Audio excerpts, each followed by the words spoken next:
interesting interview with them, and it's always good to see artists like Don Jazzy, you know, the growth, the longevity, the consistency, and that's what it's all about. And that's what MX24GH is going to continue to serve you, you know, consistency, growth, longevity in terms of entertainment, lifestyle, news, sports, everything. That's what we're about. But we don't do none of our shows by ourselves. At MX24GH, every single platform, at the hashtag MXLive. Makes it easier to find us. Send me messages also. Very, very simple, at JasonEL_. I have a couple of shout-outs. Shout-outs to Sam Vance, shout-outs to Life of AMG, shout-outs to Polly. So many of you guys tune in. I get messages all the time. I am very, very grateful. And today I have an in-house person. He was here not too long ago, and he's so good, you know, very technically gifted. So I had to bring him on again. Yeah, Eddie, like, you do it. You do it. You do it. Eddie, how you doing? Oh, Charlie. For those who don't know, just a little bit of what you do. I'm a media person. But you're also like in the digital space, yeah, so right? I do, like, I have interest in entertainment and sports and anything else. Okay. And then I'm a media person. Anything multimedia I do. Nice. That's the go-to guy. Yeah. That's the go-to guy, and he's part of a team. So, you know, very happy to have him here. We're going to jump straight into it. Right. A YouTuber, right? Goes by the name Emmanuel, you know, Bobby. Recently, he was speaking about the dynamic of the corporate world and, you know, being an online person, so to speak, you know, content creator. And he was saying right now, content creators, they're making more money, I guess, from a broader perspective as compared to the corporate workers. What do you think about this? Is it as lucrative as it seems? YouTube, Instagram, TikTok now? Yeah. I think that, Jason, that we and you and I should know this, that indeed what he said, he didn't miss any words. It's indeed true, because looking at the space we are in now and the fact that content creation has become one of the hotspots in the country, I think that, yes, indeed, it's true. I know this person, Emmanuel Bobby is Delphi. He's into tech reviews. Okay. And I know that, yeah. I mean, he comes to MX also to do our tech show, Tech Today and all that. Yeah, he's one of the solid guys. And I look at his consistency in the last 6 months. And you see, even as a client, I would want to engage his services than engaging probably other people, because I feel that he now has the numbers. He's creating content that is on the go-to, content that in some years back he didn't have people create. And so indeed, yes, content creation now is lucrative. It is even paying much, much more than your regular 8 to 5 or 9 to 5 jobs. Wow. And you don't even have to necessarily wear a suit and tie to go to work. You can just sit in the comfort of your home. Yeah, a couple of content creators there, you know, Jackie, for example, doing her thing. I know her personally. Wesley, our very own Wesley Kessler, right? Sheldon. So the thing is, how do you actually make money online? What do you do to make money? Do you have to have the numbers to make money? Is that the basis to make money? I think that the numbers is an add-on, but it's also about your views and your reach and your impressions. So that basically means that how many people are consuming your content across board, whether it's Facebook, it's on YouTube, much more. You know that YouTube also have a partner program. They are paying people for watching your content. So if I sit in my house and I'm showing videos of myself doing something amazing and people are watching, YouTube is, if it gets I'm able to get the 4,000 watch hours and I'm able to get the 1,000 subscribers. Yeah. I'm eligible to be part of the YouTube partner program, which means that when I start making videos and the videos are getting more views, Jason, I'm going to be paid. Yeah. And I think people like Sheldon recently spoke about it in the sense that he's created multiple accounts on YouTube and he's making a lot of money from it. He was able to share. I mean, recently he was hiring people, to hire people who to come and work for him. And if he wasn't getting the support or the money from creating content, I'm not sure he would do that. He drives one of the latest Benz in town now. Yes. Yeah, but that's true. Like, I mean, the evidence it's there. It's on the wall. Yeah. But even not to cut you short, let me bring this twist. Content creation is on a high also because people now are looking for avenues. I mean, consumers like you and I, when we pick our phones, are looking for avenues to want to watch something to relax on or to laugh about. And so you are more likely want to watch a 10 minutes commercial or a 10 minutes video of Cody Sheldon breaking down music just for you to understand it than you certain, because sometimes there are people who have understood music videos because they watch Cody Sheldon break down a song. And so I think that because of the terrain we are in now, people are more likely to want to watch a content creator do his or her thing than sit behind TV. But as big as this is getting, right? And yes, people are making money, people are becoming famous, there's leverage, people are basically eating off content creation. If it continues to grow the way it is, right, and content creators outweigh those entering the corporate space, do you think that might cause a bit of an imbalance? Can there be a problem there? Because we can't take away how important the corporate space is, you know. They're businessmen, businesswomen, people work for corporations, entities. Not everyone is a content creator, but it is exciting. So with the growth of that, do you think there can be an imbalance in the future? I think that there won't be so much imbalance. I think what I see happening, because there are still content creators who are still doing corporate. I mean, there are still people who are in the corporate space who are still doing content. So there are people who probably have their normal jobs they're doing, and they're using this content creation as their side gigs or side hustles. Just that probably sometimes people end up quitting their main jobs to do their side gigs because probably their side gigs might pay more. But if it's probably it's balanced, or it's same, or it's not so much, you can still end up doing two, because I mean, like I said, you can sit at the comfort of your homes. You don't necessarily need so much to do. So it won't necessarily create an imbalance. I think that what it's going to do is that it's going to bring that, because I mean, in statistics that shows that there are jobs that are now currently on demand. So digital marketing is on demand. People who are doing UX, UI design is on demand. People who are, jobs in the tech space are on demand. And some of these jobs still do the corporate. They are corporate, but they are on demand. So it's just about how you're able to leverage what you are doing with what you already have existed. I'm sure there are a lot of content creators watching us. I mean, musicians are content creators. What do you do to stand out? Because again, the space is growing, everyone is in there. That means it's very highly, I don't know if I say saturated, right? And you know, someone might say there's nothing like saturation, because if the audience wants to give it to them. But as well as people are doing, it will not be the easiest thing to do as well as them. I mean, Wesley Kessie has a lot of numbers. Kojo Sheldon, like you said, I'm sure he's not the only one who does breakdowns. Per what you've seen being behind the scenes in the digital space, what do you actually have to do to stand out, to be at the forefront with these guys? I think that it's about creating a niche for yourself. Something, you see, we can get saturated, but I'm saying that people do not get bored. People can argue and say that they are tired of content, but they will still consume the content. And so I think that it's about also individuals trying to create a niche for themselves, find where a loophole is, and make the best out of it. Sheldon was, I use the word smart. I mean, he didn't start breakdowns. I mean, people like Maghreb and Co started doing breakdowns, but Sheldon added a twist.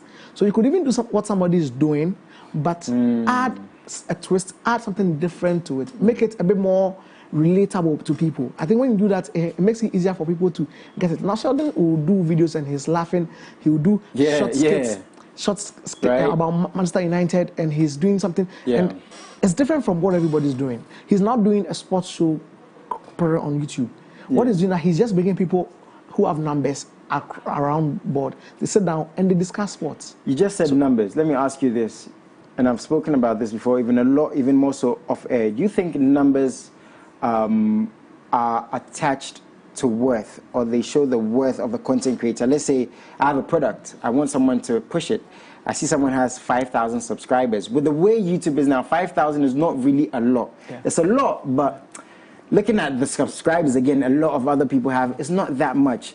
For a young content creator watching this, is that enough? Should they attach their worth again to the number of followers, the number of subscribers they have? I think for a young YouTube or a young content creator, I think that it's not cast in stone or direct that when you start, you need to start making money and start making the numbers. People need to understand that it is a gradual step or a gradual process. Sheldon, like I keep on saying, Sheldon and even other people didn't start immediately and they had the numbers anywhere. But with the way Eddie content is coming out so fast so that's why. So you see, a content, for example, TikTok doesn't have a formula.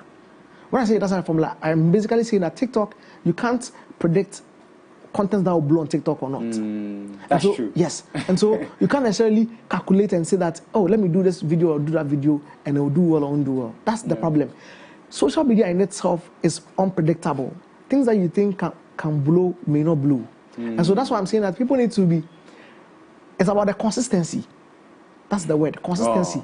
Consistency and putting the hard work, sharing it with your close group and your outside group. Let people get to know more about. You have to keep posting, even if you're not getting the views, right? Keep on constantly doing it, and it's also about sharing, because then if I keep on sharing, well, definitely people will see something about you, what you're doing, and you like. And you see, if you're posting on YouTube, there's always the direct connection to your social media platform. So you may not even have the numbers on YouTube, but you may have the numbers on your IG page or your Twitter page. So get that content, share it there. Let your friends share the content, and gradually the content will blow. Because Charlie, because numbers, you see, numbers work for people who, I mean, if let's say I'm a client and I want a product, I want somebody to discuss my product or review my product.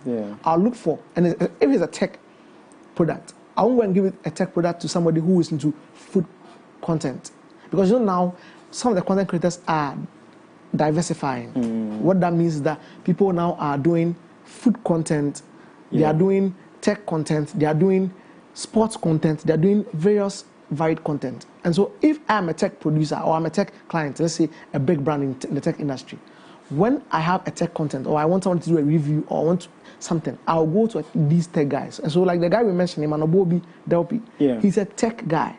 He stopped his job. I know where he used to work. He stopped it and he's doing the tech reviews. So the big brands like the Samsungs and the Apples who are coming to the space, which is corporate, are using their services. Do you get it? So, and you see, these big brands are not even looking for radio stations or others to do this from. They are looking for the content creators. And so that's why now, even at MX24, MX is becoming a content hub. Because it's about content creation. We're always online, right? Yes, we're always online trying to create unique content for people. And that's why it is important that so that's why we are attaching ourselves to brands like that, because content creation is the newish. I mean, it is the newish, and again, it's a very exciting time. But we do have to have these discussions to make sure there's a bit of a balance, and understanding. And I'm just going to seep into our next story and combine these two things. I mean, Afrochella, right? Burner Boy, Stone Boy. It's a very exciting time.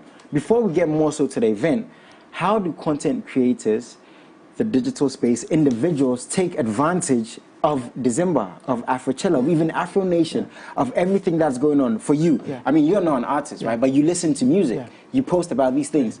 How do we take advantage to make sure, because you can have a hashtag in Ghana, right? If it's trending worldwide, it's good. It's eyeballs for Ghana. How do we take advantage of this? I think like Burner Boy. I think that's so.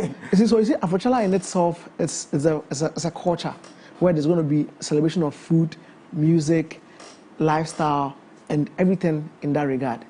What it basically means for all of us, I mean, even for content creators, is the fact that we need to milk the content base as much as possible. So if you're a photographer and you can get accreditation, go and take your best of shots and showcase your shots to the outside world and use the hashtag.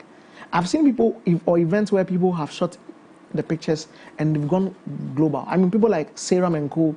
I don't even know Seram, the photographer. He's been doing most of I've seen his stuff before. Very dope. Solid, very young guy, but he's doing amazing. And his pictures are even going more farther than he himself is going.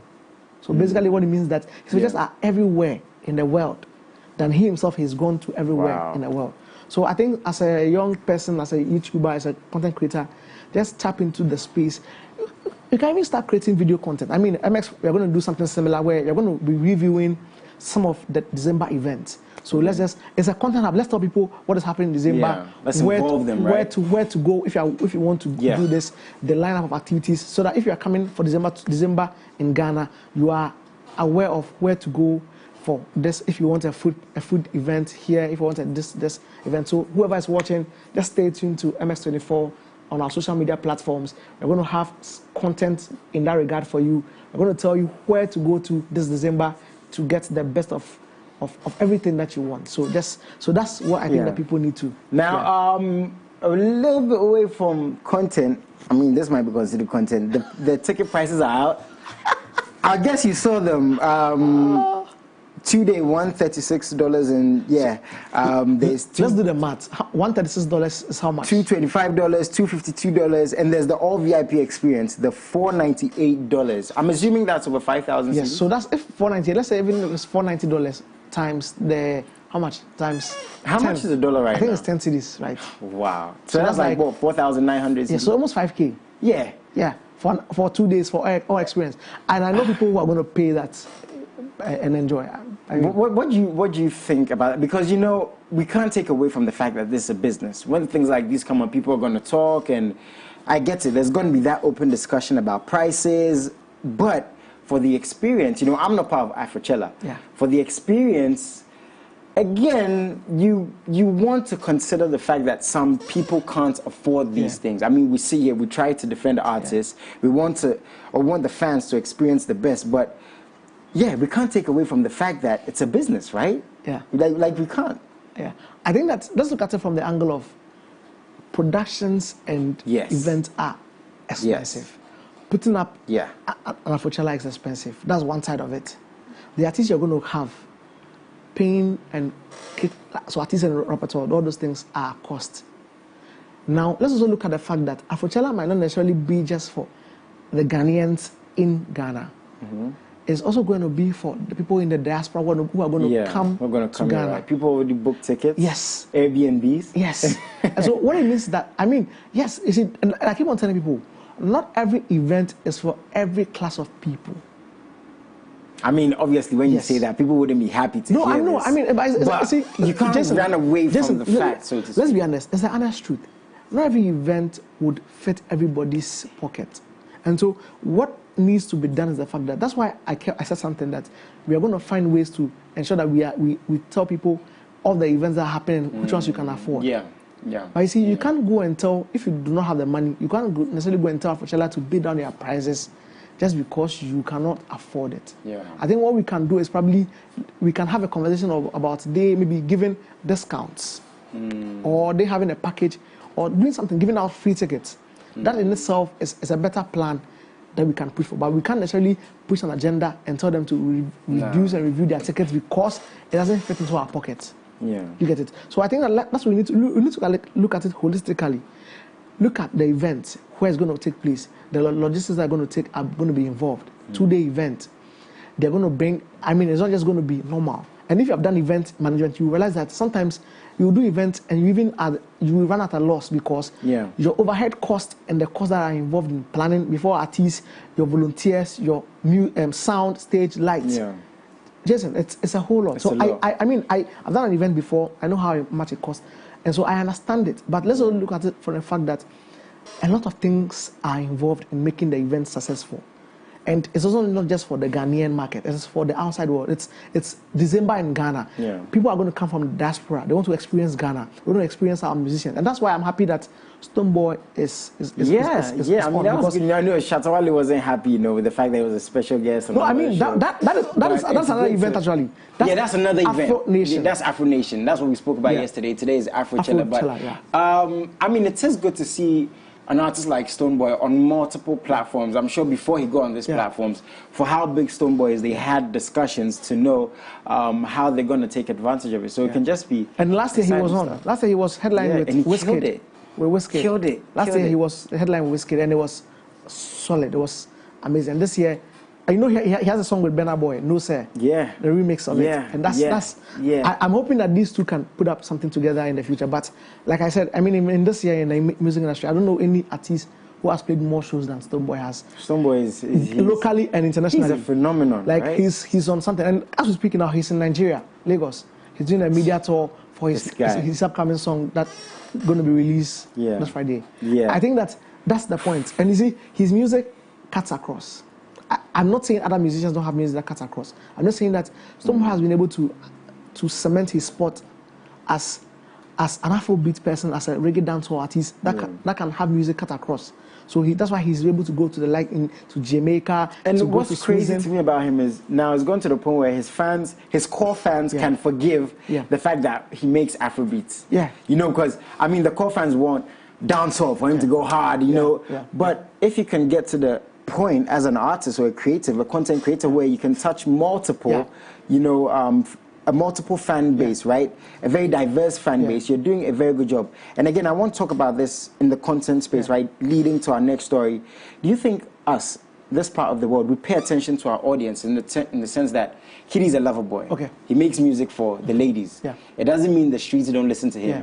And I've said this before, Shatta Wale is for the streets. Yeah. It doesn't mean the ladies don't listen to him. But I think artists like Kiddy, Shatawale, even Sakode, he knows all about the money, the swag, but he makes love music, he makes high life music. They have understood very well their fan base. Do you think generally we understand our fan base as creatives in this space? I think that people who have understood their fan base have understood them. And so now it's even moving from just understanding your fan base to a connection with your fan base. And so it means that, so for example, Sarkodie hasn't released a song in a couple of months now, but he drops a video that he's going to release his album on 11th November, and in 2 hours it's trending. Yeah, everyone is talking about it. You get it? It doesn't matter. I mean, there were Stonebwoy fans who were even happy about it and were pushing it. I think that now we are at a point where in an industry where people have a direct connection with people in terms of the artists and content creators. That's why, like I said, you can be a content creator, but if you're not diversifying what you do, people might not necessarily see you. And that's why even artists also are looking at collaborations with other artists from other regions. Okay, so Bulldog, he had some very harsh words, you know. He was speaking about Haja Pharrell's album strategy, and again, it's his content, you know. She has a fan base she's pertaining to, she's reaching out to, and when you're dropping an album or when you're releasing content, you have to know how you're going to release it. You said something very interesting. You said consistency. You know, there's certain YouTubers, every Thursday at 9 p.m. they drop a video. When they don't drop a video, sometimes they come and apologize, or I've been able to drop. So it was very interesting to me when he said this thing. I tried to understand him, and I went back to look at Haja Pharrell and the album rollout. When you're dropping an album, you might drop a single, you know, create a buzz. There are people who drop, like Sarkodie a while ago, he dropped like 4 videos together in a day. So he said, I think Mona Pharrell's first album strategy was a waste. Very harsh again. She had Medical, Efia, Stonebwoy, and Shatawale, and released everything at once. Those were songs that could have lasted a whole year. As young artists, right, who want to learn, you know, who want to strategize, and Bulldog, he's been doing this for years. Again, coming back to Haja Pharrell, her videos are impeccable. You know, and you can't take away this lady's hard work. I mean, you might stand on any side of the spectrum when it comes to an artist. You either enjoy it or you don't. But great artists, that's what it's about. You either enjoy it or you don't. It has to have a very clear line. Talking about strategy, and again, that's why I gave artists like Shatawale as an example, Kidi as an example. What do you think in reference to what he said in terms of, again, album rollout, content creation rollout for the audience? I think I'm initially I thought it was an EP. I don't know if it's still an EP, but they're saying it's an album. That's fine. I think that to an extent I agree with what Bulldog said in terms of strategy. I feel that she could have, or the management of Haja Pharrell could have teased the public or the audience a little bit, because I think that the videos were released back to back in one day, like. Let me just ask you this: for a new artist who wants to create buzz, who wants to go straight mainstream, wasn't that actually a good strategy? No, because we're here talking about it, and her YouTube numbers are I mean, even with a song with Stonebwoy has 1.3 million views. Song with Efia also has 1.3 million. For a new artist, in 10 months. Yeah, I think it's actually a good. But also, I'm saying that I think that it's also. So you see, I think Bulldog is looking at it from the point that if you had all these people on your song, you could have had a whole media publicity plan. So if you release the song, you get probably a video, you get maybe a dance to it, let it roll out, let it stick on people. Again, and I want to use the word new here. Do new artists have that luxury? No, you know, because I think they do. Artists who've like been there for a while, right? Jackie is releasing EPs. She's not releasing albums, right? Jackie has released 2 EPs, and even in the releasing of the 2 EPs, you realize that she's given him ample time for the release of the various songs. So she released like 2 singles. Then she comes to release the whole EP. Then she starts now promoting in the songs. Is Jackie new though? No, I mean from the time that she was coming up. So looking at that space, she was new. But she's still new, because recently, I think the last VGMA, she was part of the best new artists also. Yes. Okay, so I mean, so technically she's new. Black Sharif is new. But you see how Black Sharif has not released an EP yet, or an album yet, but he's releasing singles. And the next time you can hear, he can be releasing an EP on an album. I understand that the songs can be bigger, right? But I'm just also looking at it like, for the buzz Haja Pharrell has had for herself, again, for the music videos, and again, rollout is very, very dicey, you know. The month you're going to release a song, sometimes you have to look at like, is this person releasing a song? I think Don't you think like she's done very, very well actually in terms of, again, I want to use the word buzz, momentum she's had, the platform. She was on Stoneboy's stage with Stoneboy. Yeah. I think that's so that's why I said that. So when I said I agree with Bulldog to an extent, the other extent is that I agree with Haja in the sense that she's had the numbers from the views. Because of her songs and the album she released, she's been able to be on certain stages performing the songs. Yeah. And what that means, I mean, as an artist, that's what matters. You getting your songs out, you playing shows, you getting endorsement deals, you playing shows. That's what your revenue is going to come from. Yeah. And so, from her point as a new artist, and even with this, she's even been able to get nominated for various awards and all that because of this. So let's say a little bit in the digital space. Yeah. Do you think views are enough now to say this artist is doing well if you don't have the biggest song? Let's say you have 9 million views, because there's so many artists, right? Yeah. Sub-Saharan Africa, even in the States, they have millions of views, like country artists that we don't know. Yeah. Is it enough? If your song is not everywhere, but you have all these views and you have an online fan base? So you see, if I'm a content creator, if I'm getting the views, I'm happy about it because what it means that I'm getting more money into my pocket. Because if I'm getting more views, it means that more people are watching my videos and it's putting money in my pocket and it's even helping. The issue generally in Ghana is that, and in the Ghanaian artist space, majority of us, we don't do so well with our views. If you watch the Ghanaian artists, you take them one by one compared to other countries. I mean, today I just realized in 22 hours, Selena Gomez's song with this guy from Mavens, Rima. It's like 1.9 million? No, it's more. I think, if I'm not mistaken, I saw it today. Okay, when I saw it, I think in a few hours it was like 1.7 million Yes, views. today when I came, I think it was, I started to record it, but I think it's 5 million or 10 million views. 5 million in less than 24 hours? Yes, it's 22 hours. I mean, our producers can check this for us, but it was 22 hours. It was. I don't even know. I'm surprised. Yes, and so recently Overdose, but maybe it had over 30 million views. That's crazy. And so if you look at it from the artist's point, the views also. Okay, so 3.2 million climbing as of right now. Yes, in 22 hours. Yeah. 3.2 million. That's solid. What? In 22 hours, it's not even up to a day. And I'm sure it's going to get to 5 in a day or a little over a day. And you see, distribution and promotion is working. The artists in question and the record labels also working. So, I mean, in general, I think that for an artist, and you see, you might not even know Rima. And most of people maybe might not even know who Rima is. But the point is that he's getting the numbers out there and it's helping his brand. So is it enough?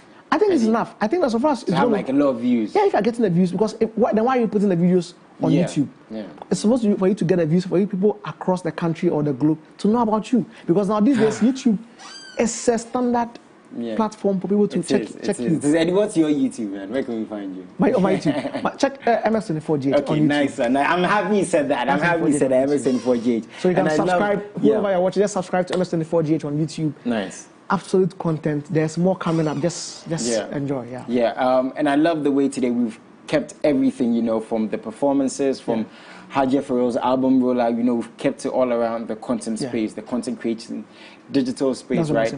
It's very incredible to see the times we're in. If people are saying, and there's truth that the digital space is as big as the corporate space. Some people might even say bigger. It's bigger. Because, I mean, somebody said something that you can, in a day, you can create a content on YouTube and get money from a month, what you are even paid. Ooh, please, send us messages. Adam extend for GH. Is there anything you want to add before we leave? No, I think that, so, just for everybody out there, I think we need to diversify whatever we are doing. Let's add a niche to whatever we are doing. Let's be unique.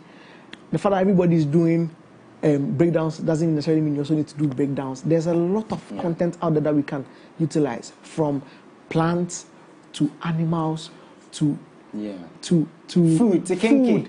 Yes, kinky. Kinky. To clothes. To even to tech, like a lot of just how you look can get you followers. Trust me. Just how you look. I mean, let's just do our best. A lot of ladies looking very fine out there. Yeah, you can even, people are doing vox pops. Yeah. And I'm getting the numbers. I mean, our own Free Your Mind by Prudent is doing amazing. Doing very, very that's content. That's content. That's big content. Yeah. Thank you guys so much for tuning in. I always say, we have these discussions to find out basically the way forward. Are we, making strides forward? Thank you so much for tuning in. Eddie, thank you so much. Any shout outs before you go? Oh, shout outs to everybody. I mean, everybody watching. Keep on following MS24. Nice Follow us on social media. Shout outs to Ziggy, Ampedu, Isaac.